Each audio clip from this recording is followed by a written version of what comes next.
कल जुमे वाले रोज़ पाकिस्तान तहरीक-ए-इंसाफ ने भी एहतजाज की कॉल दे रखी है, जमात-ए-इस्लामी भी एहतजाज कर रही है और इसके अलावा JUI भी कॉल दे चुके हैं और वो भी प्रोटेस्ट करेंगे। हुकूमत ने दफ़ा 144 लगा दी है। दफ़ा 144 का फ़ायदा होगा मुश्किल ये हो सकता है कि ज़्यादा आपस में वो झड़पें होने के इम्कानात ज़्यादा बढ़ जाते हैं, क्योंकि अगर ये रावलपिंडी और इस्लामाबाद का जिक्र करूँ तो इम्कान कभी होता है कि सियासी जमातें प्रेस क्लब और डी चौक में जाने की कोशिश करती हैं। दो जगहों पे जाने के लिए वो ज़ोर लगाएंगे, इंतज़ामिया रोकने की कोशिश करेगी तो वो एक धींगा मुश्ती वाली कैफियत होगी। पिंडी में चले जाएँ तो या लियाकत बाग है या फैज़ाबाद है, दो बड़े नोन जगह हैं जहाँ पर प्रोटेस्ट होते हैं। अभी लब्बैक वाले बैठे हुए थे, कोई मालूम नहीं है कि उनको भी दोबारा प्रोटेस्ट करने का ख्याल आ जाए, दोबारा इशूज़ पैदा होंगे और बड़े शहरों तकरीबन पूरे पाकिस्तान में ये इशू सामने आएगा। क्यों, इसकी क्या वजूहत हैं कि ये दफ़ा 144 लगाई गई 3 रोज़ के लिए? वजह उसकी एक ही है कि PTI वाले इकट्ठे ना हो पाएँ। मेरी ज़ाती राय में अगर हुकूमत उनको फ्री हैंड देती तो हो सकता है कि उनको पंजाब वाली हद तक काफ़ी शहरों के अंदर ज़्यादा लोगों को मोबिलाइज़ करते हुए दुश्वारी पेश आती। जमात-ए-इस्लामी और JUI वालों को अपने मकबा फ़िक्र के ख़ास स्कूल ऑफ थॉट के लोगों को मोबिलाइज़ करते हुए आसानी होती है, लेकिन PTI वाले एक पोलिटिकल पार्टी के तौर पर जब मोबिलाइज़ करेंगे तो पंजाब उनके लिए एक टेस्ट केस होता। KP में उन्हें यह सहूलत है कि वहाँ पर वो लोग खुद से आ जाते हैं, पंजाब में लोगों को निकालना पड़ता है। तो हुकूमत जब ये रोकने की कोशिश करेगी ज़ोर ताकत के साथ तो फिर उससे मसाइल बढ़ेंगे। लेकिन एक इंडिकेशन इससे ये ज़ाहिर हो रही है कि शायद आने वाले दिन सियासी फ़िज़ा के अंदर ये जो सड़क को गरमाने वाली पॉलिटिक्स होती है ना, उसका माहौल दोबारा बनने जा रहा है। स्ट्रीट पावर शो करेगी PTI भी और बाकी जमातें भी, और हुकूमत के लिए शायद इन जमातों को लग रहा है कि ऐसा मौका आ गया है कि पोस्ट बजट हम दबाव बढ़ाएं तो हुकूमत को परेशान करना ज़्यादा इनके लिए आसान हो जाएगा। पोस्ट बजट बेशुमार इशूज़ हैं, महंगाई का भी इशूज़ है, बिजली के बिलों के इशूज़ हैं, लोग जो सैलरीड क्लास है उनके टैक्स कटेगा जब उनकी तनख्वाहों से, अगली जब उनको सैलरीज मिलेंगी तो वो एक परेशान कुन मसला होगा। जो दूध के डब्बों के ऊपर हुकूमत ने टैक्स लगाया है, जब वो डब्बा लेने अब जाते हैं तो उसके ऊपर 76 रुपये फ़ी लीटर जब इजाफी देते हैं तो हर एक घर का जो बजट है वो तकरीबन उसका बैलेंस ऑफ हो चुका है। तो कैसे आगे मामला चलेंगे, ये अपोजिशन पार्टीज़ को शायद ये लगता है कि बेस्ट अपॉर्चुनिटी है कि इस मौके के ऊपर जितना ज़ोर लगाना है लगा दें। और कई और चीज़ें, कई और अवामिल इस वक्त PTI की एटलीस्ट सपोर्ट में अदालतों की हद तक भी जाते हैं। अदालत से जो फैसला आया सुप्रीम कोर्ट से रिज़र्व सीट्स के मामले में, वो एक उनकी पहली जीत कहना चाहिए। पिछले इलेक्शन से भी पहले से कहना चाहिए, 10 अप्रैल 2022 के बाद से उनकी पहली बड़ी विक्ट्री कहना चाहिए, जहां उन्होंने सुप्रीम कोर्ट के ज़रिए अपना वो मैंडेट जिसको वो कहते थे कि हमें 8 फरवरी को लोगों ने दिया, उसको हासिल कर लिया। आज इलेक्शन कमीशन ने उसमें से 39 मेंबर्स की लिस्ट जो है उसको नोटिफाई कर दिया। ये वो लिस्ट है जिसको सुप्रीम कोर्ट ने कहा कि इन लोगों ने तो अपने एफिडेविट्स जमा कराए थे, टिकट्स जमा कराए थे, आपने उनको इंडिपेंडेंट कैसे डिक्लेयर कर दिया? तो बोझ उन्होंने इलेक्शन कमीशन पर डाला कि आपने तो हमारे फैसले की गलत तशरीह की।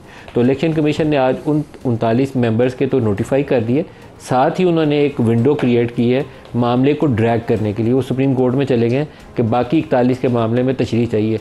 अब 9 या 10 सितंबर तक सुप्रीम कोर्ट की छुट्टियां हैं, सुप्रीम कोर्ट बैठेगी तो फिर मामला आगे चलेंगे, तो मामला अभी लटक जाएगा। एक और वजह से भी लटका कि हुकूमत की कोशिश ये थी कि इसके ऊपर रिव्यू फाइल किया जाए, किसी तरीके से थोड़ी बहुत रिलीफ हासिल की जाए।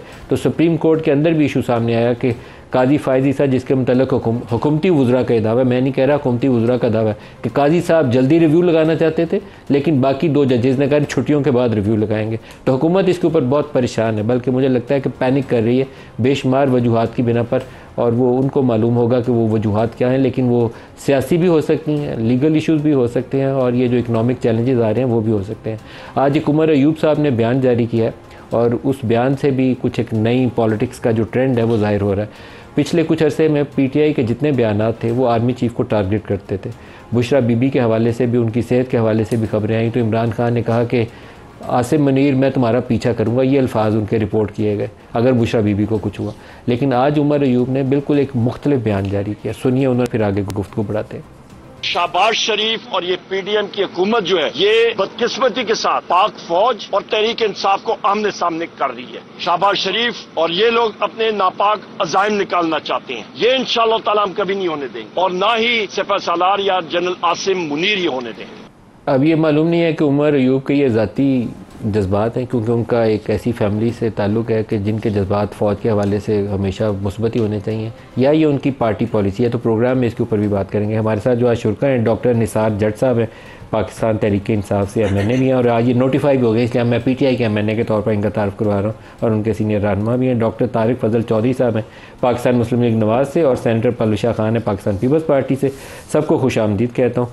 डॉक्टर साहब, ये जो क्लिप चला उमर अयूब का, ये नई कोई पार्टी लाइन है कि आर्मी चीफ के लिए गुंजाइश लगता है कि आपके दिलों में पैदा हुई है, या कोई आपस में मोहब्बत के लिए कोई रास्ते तलाश कर रहे हैं आप?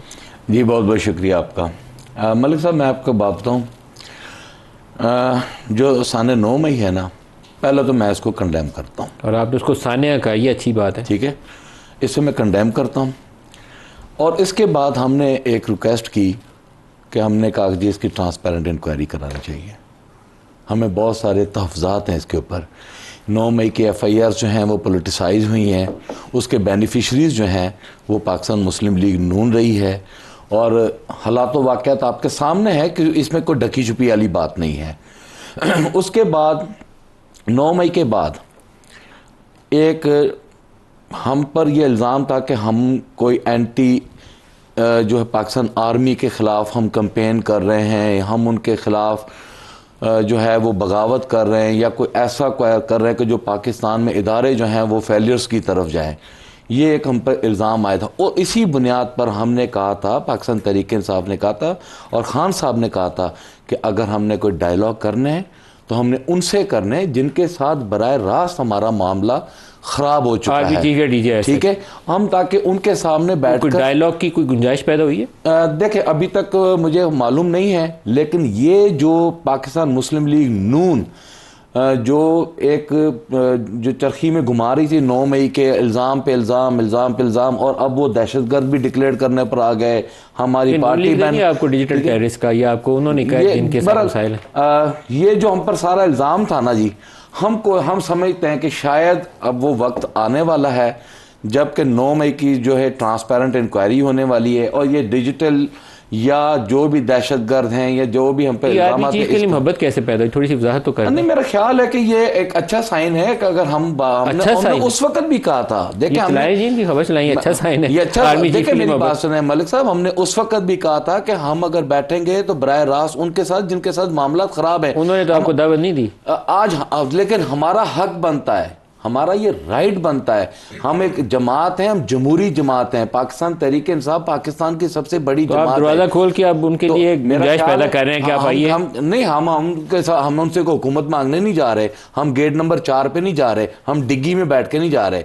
हम साने 9 मई के वाक़े को सामने रखकर एक ट्रांसपेरेंसी और उनको ये बात बताना चाह रहे हैं कि आपको गलत फहमी है, और ये जो बीच में मिडल मैन जो किरदार अदा कर रहे हैं इन पे ज़्यादा जोर ना दें। असल में डॉक्टर साहब की पार्टी ने किया, इल्ज़ाम आप पे लग गया, ये आप कह रहे हैं? नहीं, हम ये नहीं कह रहे हैं। हाँ। हम ये कह रहे हैं कि ये जिसने भी किया उसकी इंक्वायरी कर लें। फायदा इन लोगों ने उठाया, नहीं उठाया। 9 मई की आ जाएं, डॉक्टर साहब बैठे हैं, मेरे भाई हैं, मेरे लिए बड़े मोहतरम हैं, ये बैठ जाएं, मैं इनको साबित कर देता हूं कि 9 मई की FIRs को इलेक्शंस में कैसे पॉलिटिसाइज किया गया। डॉक्टर साहब, क्या मुल्क के अंदर किसी ऐसे गैर आइनी इकदाम का खतरा मौजूद है, या emergency with in the constitution भी प्रोविजन मौजूद है लेकिन वो बड़े एक्सेप्शनल सर्कमस्टांसिस के लिए? मलिक साहब, मैं तो बिल्कुल ऐसे मामला को कंडेम करता हूँ, और मैं अगर इमरजेंसी भी लगे उसकी भी मजम्मत करेंगे? मैं बिल्कुल मजम्मत करता हूँ। इस पाकिस्तान में वाहिद एक हल है कि आपका जो पार्लियामेंट है ना, मदर ऑफ द डिपार्टमेंट, इसकी सुपरमेसी और आइन और रूल ऑफ लॉ, जब आप इस पे स्टैंड कर जाएंगे ना तो आपको किसी चीज़ की ज़रूरत नहीं पेश आएगी। जैसे डॉक्टर साहब ने कहा कि जी हम तो इनकी बारहा में इमरजेंसी का रास्ता निकलता है इसी कॉन्स्टिट्यूशन के अंदर से, और ये हुकूमत के दबाव के नीचे हो सकता है कि इस तरह चल पड़े, फिर क्या करेंगे? मेरी बात सुने, देखें, हम ये लॉज हम नहीं बनाए ना, हमारे बनाए हुए लॉज हमारे सामने आते हैं ना। हमें सोचना चाहिए ना कि हम आज अपने तहफ़्फ़ुज़ के लिए लॉ बना रहे हैं, कल ये हमारे खिलाफ इम्प्लीमेंट भी होने हैं, ठीक है। एमरजेंसी पाकिस्तान में अब लगाने की बजाय आप पाकिस्तान में फंडामेंटल राइट सस्पेंड हो जाते हैं उसमें, आपको पता है, इमरजेंसी अगर लगाई जाए तो। ये वो तो दफ़ा 44 लगा ले तो खत्म हो जाता है सारा मामला। इकोनॉमिक इमरजेंसी की प्रोविजन मौजूद है, और आजकल के जो हालात हैं इसके अंदर हो सकता है हुकूमत जान छुड़वाने के लिए कहे हम तो फंस गए, हमारे ऊपर ही सारा वजन आया हुआ है तो लगाओ इकोनॉमिक इमरजेंसी। ये मेरा ख्याल है कि ये अब इनके पास ये जितने ये बेबस है ना, ये असल में डू मोर पे चल रहे हैं। इनको कहा जा रहा है डू मोर, और ये डू मोर को करते करते करते ये अपने सारा ये गड़े में फंस चुके हैं। ये अब ये ना आपने अच्छा इस्तेमाल किया क्योंकि वो आजकल नून लीग के साथ मैंने इसलिए ये टर्म यूज की, जो अमेरिका हमारे साथ करता है ना, इस वक्त वो ये इनके साथ हो रहा है, ये इनके साथ हो रहा है। और ठीक है, मुझे इनके साथ हमदर्दी भी है क्योंकि बेबस है ना, डरते हैं, सच नहीं बोलते, सामने नहीं आते। ठीक है जी, मैं समझता हूं वोट को इज्जत दो का नारा जो इन लोगों ने मारा था ना, उसको रीस्टेट करें, आए मैदान मारें, पाकिस्तान की सालमियत इसमें हुकूमत में बैठ के ये मारे नारा बहाल करें, रीस्टेट करें।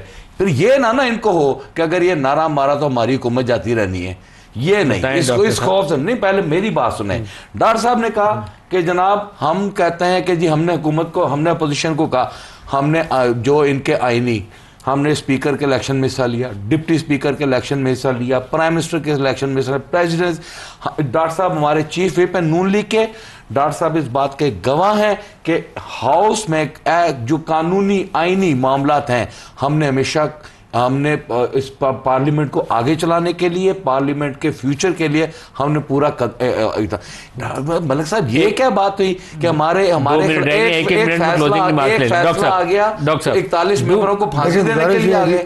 गुजारिश ये है कि ये जो डू मोर वाली बात है ना, ये इस वक्त इससे मिलती जुलती कैफियत इसलिए है कि IMF का प्रोग्राम हमारे लिए बहुत ज़रूरी था। किसी ने ये भी कहा था कि IMF के पास जाऊंगा तो मैं उससे पहले खुदकुशी करूंगा, आपको के लिए दबाव है, लेकिन हमारे पास इस वक्त IMF की प्रोग्राम IMF को नहीं कह रहे सर, नहीं वही है, और कोई डू मोर, ये आपको कह रहे हैं कि आपको कहा जा रहा है डू मोर के PTI को फिक्स करें। साथ मुआहदे के तहत आपको बहुत सारी ऐसी चीजें हैं जो गवर्नमेंट अपनी मर्जी और ख्वाहिश से नहीं कर रही, ये सच है और उसे बोलना चाहिए। सर अगर आपको ऐसे बात मुश्किलात है, मैं सादा से पूछ लेता हूँ, एस्टेब्लिशमेंट का आपके ऊपर दबाव है कि आप PTI को फिक्स करें, ये कह रहे हैं? एस्टेब्लिशमेंट की हमें मुकम्मल सपोर्ट है, होनी चाहिए PTI को फिक्स करने के लिए, होनी चाहिए। नहीं, PTI ये फिक्स हो रही है अपने करतूतों की वजह से हो रही है। जवाब नहीं दे रहे डॉक्टर साहब, जवाब नहीं दे रहे। पलूषा क्लोजिंग रिमार्क्स। देखिए, इस मुल्क में हालात जो हैं उन्हें नॉर्मल करने की बड़ी ज़रूरत है और उसके लिए सबको बड़ी बड़ी कुर्बानियाँ देने के लिए तैयार होना चाहिए, वरना सबको कुर्बान होने के लिए तैयार हो जाना चाहिए। मुल्क की खातिर इकट्ठे हो जाएं, कुर्बानियों की बात की जाए। मैं समझता हूँ कि दोनों जमातों को चाहिए कि कैदी नंबर 804 से फौरन रुजू करें।